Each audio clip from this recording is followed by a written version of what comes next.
বলি, খুব যে ফল কাটার ঘটা দেখছি, তা এত সব আয়োজন কার জন্যে?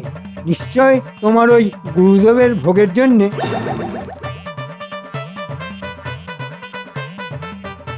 ছি ছি, এমন করে বলতে আছে নাকি? গুরু হলেন স্বয়ং ব্রহ্ম। ব্রহ্ম না ছাই, যেদিন থেকে আমার সংসারে পা রেখেছেন সেদিন থেকে ব্রহ্মা মানে আগুন হয়ে আমার সোনার সংসারটাকে জ্বালিয়ে পুড়িয়ে একেবারে খাক করে দিচ্ছে। এই শোনো, শাস্ত্রে বলে মন দিয়ে গুরু সেবা করলে না, গুরুর আশীর্বাদে মানুষ রাজা উজির হয়ে যায়। রাজা উচিত হবো কিনা জানি না, তবে এমন চলতে থাকলে কদিনেই যে ফকির হয়ে যাব সেটা আমি বেশ বুঝতে পারছি। তাই যেমন করেই হোক গুরুদেবকে ভাগাও, না হলে আমি একদিন ওকে রাস্তার পথটা দেখিয়ে দেব, এই বলে দিলাম। হ্যাঁ,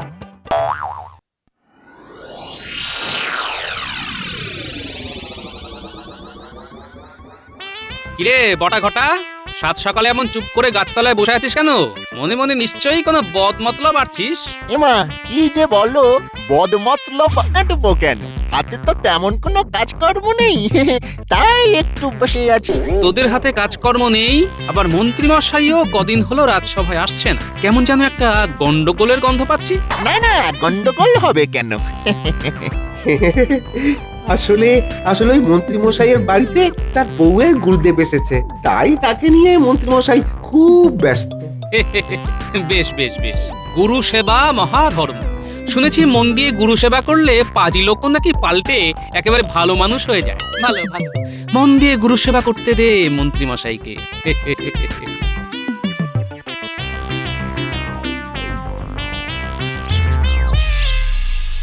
মা, আজ আমি চলে যাব। চলে যাবেন মানে? এই তো গতকাল বললেন যে আর কটা দিন থাকবেন। হ্যাঁ বলেছিলাম বটে, তবে আমি ভেবে দেখলাম আমি গৃহত্যাগী সন্ন্যাসী, বেশি দিন সংসারের মধ্যে থেকে কেমন মায়ায় আবদ্ধ হয়ে পড়েছি। নিজের কানে যা শুনলাম তাতে আর বেশি দিন থাকলে তোর স্বামীর কাছে হয়তো ঘাত ধাক্কা খেতে হবে। না রে মা, একবার যখন মনস্থির করে ফেলেছি তখন আমায় যেতে দে। মনস্থির যখন করেছেন তখন আপনাকে আটকাবার ক্ষমতা আমার নেই গুরুদেব।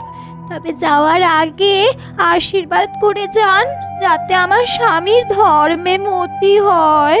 হবে রে মা, হবে। ঈশ্বরের আশীর্বাদে সব ঠিক হয়ে যাবে। আবার কি করছিস মা? এই আঁচলে করে আপনার একটু পায়ের ধুলো মুড়ে নিলাম বাবা। আমার স্বামী এলে তার মাথায় ছুঁয়ে দেব। এটা রাখ, তবে খরচ করে নষ্ট করিস না। লক্ষ্মীর ঝাঁপিতে রেখে দিবি, দিনে দিনে তোর সংসারে শ্রীবৃদ্ধি ঘটবে।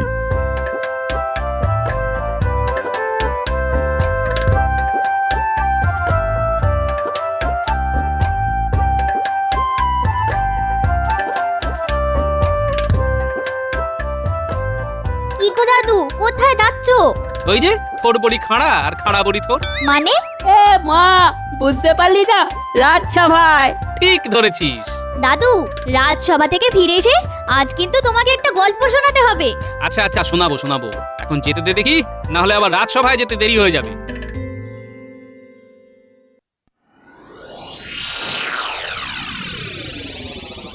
গিন্নি, ও গিন্নি, কোথায় গেলে গো? কি হলো, মুখটা এমন গোমড়া কেন? গোমরা না হয়ে কি হবে, হাসি খুশি টকমগে হবে। হ্যাঁ, সেইটাই তো জানতে চাইছি, গোমড়া মুখ কেন? গুরুদেব চলে গেছেন। চলে গেছেন? হ্যাঁ, যাওয়ার সময় তিনি আমাকে একটা মোহর দিয়ে বলে গেছেন, ওই দিনে দিনে ওই মোহরই আমাদের সংসারের শ্রীবৃদ্ধি ঘটাবে। এই নাও, মাথাটা একটু নিচু করো তো দেখি। কেন মাথা নিচু করতে যাব কেন? গুরুদেবের পায়ের ধুলো আঁচলে বেঁধে রেখেছি, মাথায় ছোঁয়ালে তোমার ভালো হবে। আর যদি মাদুলি করে চরণ ধুলি গলায় ঝুলিয়ে রাখতে পারো, তাহলে মহারাজ আর গোপালের লাথি ঝাঁটা না খেয়ে মাথা উঁচু করে বেঁচে থাকতে পারবে। আহা আহা গিন্নি, কি কথাই শোনালে তুমি। সোনার মোহর, চরণধুলি, মাদুলি, পেয়েছি পেয়েছি। আহা, এই তিনের দৌলতে আমি দুদিনেই রাজা উজির বনে যাব। আমি রাজসভায় যাচ্ছে গিন্নি। চলে গেল। আচ্ছা, কি ব্যাপার বলো তো? কদিন হলো মন্ত্রীর দেখা নেই। সে কি, আপনি জানেন না মন্ত্রীমশাইয়ের বাড়ি ওনার স্ত্রীর গুরুদেব এসেছেন, আর তাই নিয়ে তিনি ব্যতিব্যস্ত। না মহারাজ, আমার গিন্নির গুরুদেব আজই চলে গেছেন। তাই সবকিছু ফেলে একটা কথা বলার জন্যে ছুটে এলাম এই রাজপ্রাসাদে। কি কথা মন্ত্রী? মহারাজ, নিজেকে আজ বড় ছোট মনে হচ্ছে। কেন কেন কেন? এতদিন আপনাকে চিনতে পারিনি তাই। হ্যাঁ, আমাকে চিনতে পারোনি মানে? মহারাজ, আপনি যে সে মানুষ নন মহারাজ। মানে? বাবা, মন্ত্রী এত ধানাই পানাই করছে কেন? মহারাজ, গুরুদেব বলে গেছেন আপনি হলেন ঈশ্বরের অবতার। হ্যাঁ, আমি ঈশ্বরের অবতার নাকি? ওহ, কি যাতা বলছো তুমি? যাতা নয় মহারাজ, আর এ তো শুধু আমার মুখের কথা নয়, স্বয়ং গুরুদেবের কথা। একটু একটু পায়ের ধুলো দিন মহারাজ। বাবা, এই তো এক তুড়িতে মহারাজকে একেবারে ঈশ্বরের অবতার বানিয়ে দিল। না, ব্যাপারটা কেমন গোলমেলে লাগছে। গুরুদেব আরো বলে গেছেন, এই রাজ্যের সব মানুষ যদি সোনার মাদুলিতে আপনার মতো ঈশ্বরের অবতারের চরণধুলি ভরে গলায় পড়ে, তাহলে তাদের সকলেরই শ্রীবৃদ্ধি হবে। হ্যাঁ মহারাজ, এ আমার কথা নয়, গুরুদেবের মুখ নিঃসৃত বুলি, মানে উপদেশ। কিন্তু এই রাজ্যের অনেক মানুষেরই তো নুন আনতে পান্তা ফুরিয়ে যায়। সোনার মাদুলি তারা গড়াবে কি করে? এই কি বলছে মন্ত্রী? হ্যাঁ, রাজ্যের সব প্রজা আমাকে ঈশ্বরের অবতার জ্ঞান করে আমার চরণধুলি গলায় ধারণ করবে। বাবা, মানুষ থেকে একেবারে ঈশ্বরের অবতার! আহা, ভাবলেই মনের মধ্যে কিরকম পুলক জাগছে। কি হলো মন্ত্রী মশাই, বলুন, তারা সব সোনার মাদুলি গড়াবে কি করে? সোনা? আচ্ছা, মাদুলি গড়াবার জন্য সোনার মোহর যদি আমি দিই? এই তো আমার রাজা বাবু কেমন সুসুর করে হাঁড়ি কাঠের দিকে গলা বাড়িয়ে দিচ্ছে। আপনি দেবেন মহারাজ? আহা, এই না হলে ঈশ্বরের অবতার। ঈশ্বরের মতো মনের মধ্যে কত দয়া। মন্ত্রী, আমার সঙ্গে এসো, এসো।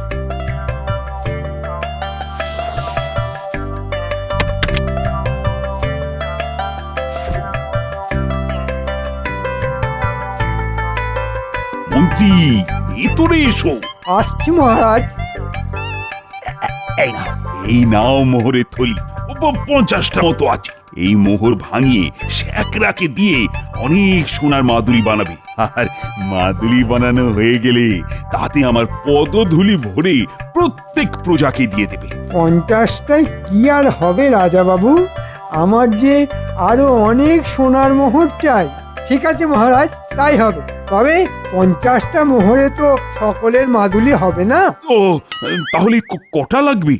সেটা ঠিক বলতে পারছি না, তবে মনে হয় একটা মোহরে বড় জোর 2টো মাদুলি হতে পারে। ঠিক আছে, ঠিক আছে, মোহরের কথা চিন্তা করো না তো, যত লাগবে তত দেব। সে তো দেবেই রাজা বাবু। ঈশ্বরের অবতার সাজার যা নেশা তোমার মধ্যে ঢুকিয়ে দিয়েছি। বেশ, ভালো দেখে সোনার মাদুলি বানাবে কিন্তু। সে তো বানাবোই রাজা বাবু, তোমায় বলেছি একটা মোহরে বড় জোর 2টো মাদুলি হতে পারে। আমি তো সোনা দিয়ে বানাবোই না, বানাবো গিলটি সোনা দিয়ে। আর এই সব সোনার মোহর ঢুকে যাবে আমার সিন্ধুকে। আহ, আহ, আহ, আহ। আপনি কোনো চিন্তা করবেন না মহারাজ। তাহলে এখন আমি যাই মহারাজ। এসো, এসো, এসো। আহা, কি আনন্দ, কি আনন্দ! সমস্ত প্রজা আমার চরণধুলি মাদুলি করে গলায় পড়ে থাকবে। তারা তারা সকলে আমাকে ঈশ্বরের অবতার মনে করবে। ভাবা যায়? ওই আনন্দেই থাকুন আপনি, আর কাঁড়ি কাঁড়ি মোহর ওই বদমাইশ মন্ত্রীর হাতে তুলে দিন। ছি ছি ছি ছি ছি ছি, এ কি মোদি ভ্রম হলো আপনার? সামান্য মানুষ কি কখনো ঈশ্বরের অবতার হতে পারে? কেন কেন কেন কেন হতে পারে না? আরে, আমি তো কোনো সামান্য মানুষ নই, আমি রাজা, মহারাজা। হ্যাঁ মানছি, হ্যাঁ মানছি আপনি রাজা, আর 5টা রাজার মতনই দোষে গুণে কামনায় বাসনায় ভরা সামান্য এক রাজা। আর আপনি যদি সত্যি ঈশ্বরের অবতার হতেন তাহলে এই সংসার এই রাজত্ব ছেড়ে কবেই হিমালয়ে চলে যেতেন। আচ্ছা, আমি ঈশ্বরের অবতার হলে তোমার গায়ে তো জ্বালা ধরছে কেন বলতো? ও হা হা, বুঝতে পেরেছি, হিংসাতে জ্বলে পুড়ে যাচ্ছ, তাই এত কথা বলছো না? হিংসে? আপনার ভালো কিছু হলে সব থেকে খুশি তো আমিই হব মহারাজ, আমিই হব। কিন্তু তবু আমি খুশি হতে পারছি না। কেন জানেন? কারণ মন্ত্রীর কথায় নেচে এটা নিছকই একটা অলীক কল্পনা আপনার। তাই আবারও বলছি, মাথা থেকে ঈশ্বরের অবতার হওয়ার এই ভূত নামান মহারাজ, এই ভূত নামান। নিজের পায়ের ধুলো প্রজাদের গলায় পরিয়ার পাপ বাড়াবেন না মহারাজ। বেশ করে গলায় পরাবো। এতে যদি তোমার আপত্তি থাকে তাহলে তাহলে বাপের বাড়ি চলে যেতে পারো। এত বড় কথা বললেন। ঠিক আছে, তাই যাব। তবে এ কথা বলে রাখছি, একদিন আপনি ঠিক বুঝতে পারবেন মন্ত্রীর কথায় নেচে কি মারাত্মক ভুলটা আপনি করেছেন। আজ মেজাজ দেখিয়ে চলে যাচ্ছ তো, কিন্তু এমন একদিন আসবে যেদিন আমাকে ঈশ্বরের অবতার জ্ঞান করে তোমাকেও আমার চরণধুলি মাদুলি করে নিজের গলায় ধারণ করতে হবে।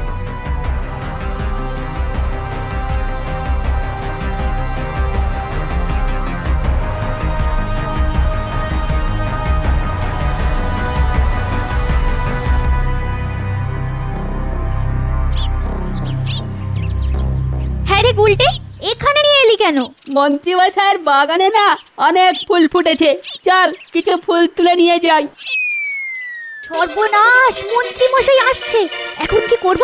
সামনে দিয়ে যেতে হলে তো হাজার প্রশ্ন করবে। তাহলে চল মন্ত্রীমশাইয়ের বাড়ির পেছনে গিয়ে লুকোই।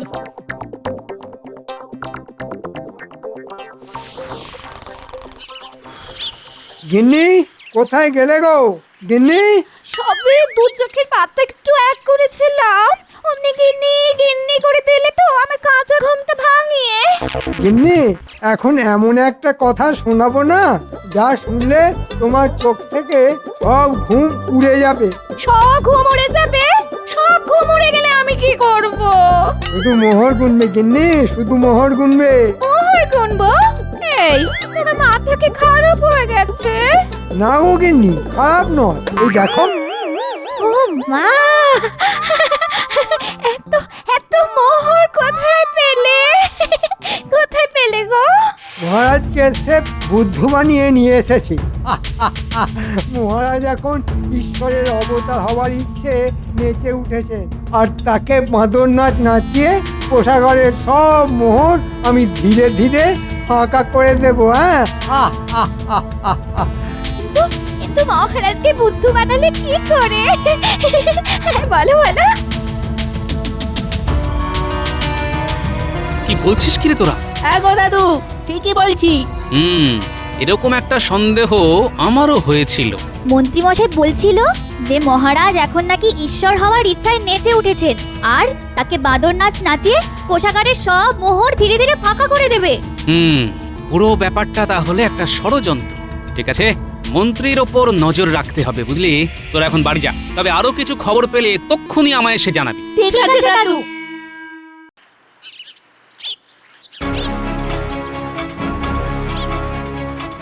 আরে মন্ত্রীমশাই, আপনি? কি সৌভাগ্য আমার। বলুন বলুন, কি প্রয়োজন? শোনো, দুদিনের মধ্যে তোমাকে নিদেন পক্ষে বড় দেখে 100টার উপর মাদুলি তৈরি করে দিতে হবে। দুদিনের মধ্যে 100টার উপর মাদুলি? হ্যাঁ, 100টার উপর মাদুলি। আর শুধু মাদুলি করে দিলেই চলবে না, প্রত্যেকটা মাদুলি হবে সোনার জল করা। এমন নিখুঁতভাবে সোনার জল করতে হবে যাতে খালি চোখে দেখলে মাদুলিগুলোকে আসল সোনার বলেই মনে হয়। খুবই কঠিন কাজ। তাই তো তোমার কাছে আসা। আচ্ছা আচ্ছা, চেষ্টা করব। না, চেষ্টা করব বললে হবে না, করে তোমায় দিতেই হবে।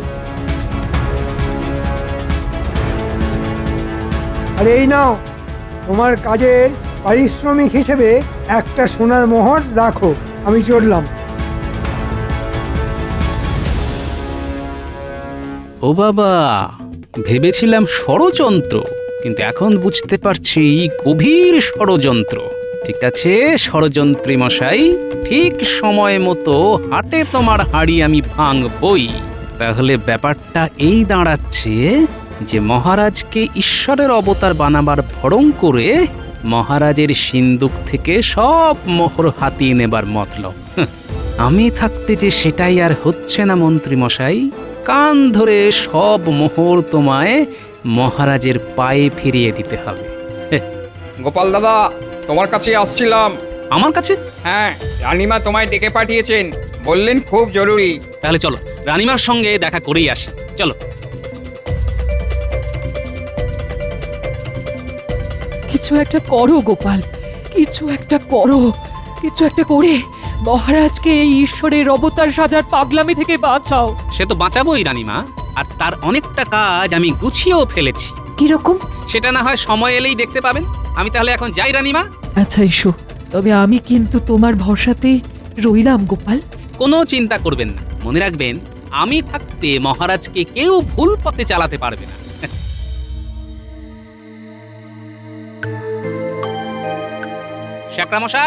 শ্যাকরামশাই বাড়ি আছে নাকি? কি ব্যাপার গোপাল বাবু, এই রাতের বেলায় আমার বাড়িতে? একটা খুব গোপন আর দরকারি কথা ছিল। বলুন। তাহলে বুঝতে পারলেন তো আপনাকে কি করতে হবে? হ্যাঁ, বিলক্ষণ বিলক্ষণ বুঝতে পেরেছি। তাহলে খবর পাঠালেই চলে আসবেন। ঠিক আছে, ঠিক আছে গোপাল বাবু।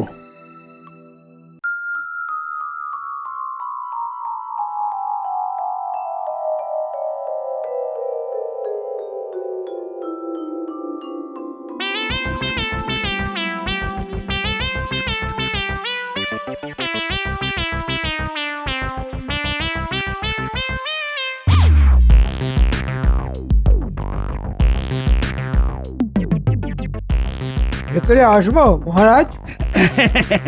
এসো এসো এসো। এই গামলার ধুলোয় আপনি পা ঘষে দিন মহারাজ। মাদুলিতে ভরে এই ধুলো আমি 100টা প্রজাকে দিয়ে দেব। তারা মাদুলি গলায় পরে আপনার সামনে এসে দাঁড়াবে। তাই নাকি? কিন্তু কিন্তু বাকি প্রজারা? সকলেই পড়বে মহারাজ, তবে ও, আরো মোহর লাগবে তো? আরে ঠিক আছে ঠিক আছে, দিচ্ছি দিচ্ছি। এই নাও, এতে আরো 100 মোহর আছে। জয় ঈশ্বরের অবতারের জয়। জয় জয় মহারাজের জয়, জয় জয় মহারাজের জয়, জয় জয় মহারাজের জয়। দূর বেটারা, কি সব উল্টো পাল্টা বলছিস? বল ঈশ্বরের অবতারের জয়, জয় ঈশ্বরের অবতারের জয়। মহারাজের জয় হোক। অর্বাচীনের মতো মহারাজের জয় হোক বলে গলা ফাটিও না গোপাল, বরং ঈশ্বরের অবতারের জয় বলে গলা ফাটাও, তাতে তোমার ভালো হবে। তাই নাকি? কিন্তু মন্ত্রীমশাই, সবকিছু যাচাই না করে আমি তো গলা ফাটাই না। কি যাচাই করবে? মহারাজের ঈশ্বরত্ব? মোটেই না। আমি যাচাই করব এই সব মানুষগুলো গলায় যে সোনার মাদুলি পড়ে আছে সেইগুলো। মানে? শ্যাকরামশাই, আপনার কোষ্ঠী পাথরটা নিয়ে এদিকে আসুন তো। গোপাল আবার এই পুরো স্যাগরাটাকে নিয়ে এলো কেন? সর্বনাশ! তাহলে কি কিছু সন্দেহ করেছে? শ্যাকরামশাই, একজনের গলা থেকে সোনার মাদুলি খুলে আপনার কোষ্ঠী পাথরে ঘষে একটু পরীক্ষা করে দেখুন তো যে মাদুলির সোনা আসল না নকল। এই এসব কি বলছো গোপাল? মাদুলির সোনা নকল হতে যাবে কেন? অধৈর্য হবেন না মহারাজ, একটু পরেই সব কিছু প্রমাণ হয়ে যাবে। এই না হলে গোপাল।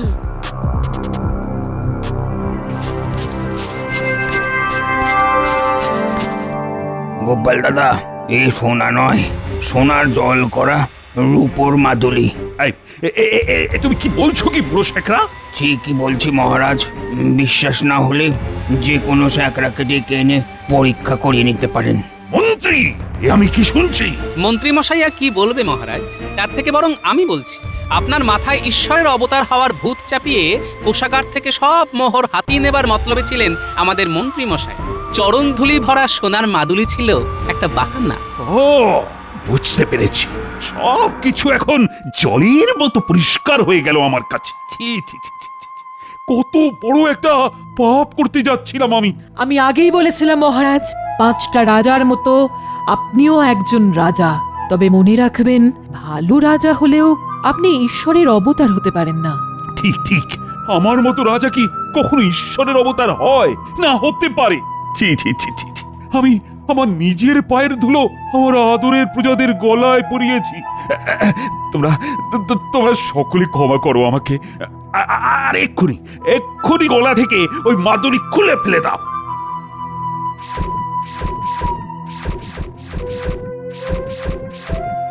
এই ফাঁকে কেটে পড়ি বাবা। আই সেনাপতি, সেনাপতি মন্ত্রী পালাচ্ছে। ধরো ধরো ওকে, ধরো। ভুল হয়ে গেছে মহারাজ, আমায় ক্ষমা করে দিন। ক্ষমা করে দিন? হ্যাঁ, তোমার মতো এক চোরকে ক্ষমা করব? কখনোই না। আমার কাছ থেকে হ্যাঁ মোট 150টা মোহর নিয়েছো তুমি, আর তাই সকলের সামনে কান ধরে 150 বার উঠবোস করবে। ওরে বাবা, আমি রুগ্ন মানুষ, 150 বার উঠবোস করলে আমার হাঁটু যে খুলে যাবে। আমি যে অক্কা পাবো মহারাজ, আমি যে অক্কা পাবো। আরে অক্কা পাবেন কেন? ওঠবোস করতে করতে শুধু সেই মন্ত্রটা বলবেন। কোন মন্ত্রটা গোপাল ভাই? ওই যে মাদুলি, মুখের বুলি আর চরণধুলি। এটাও তুমি জেনে গেছো?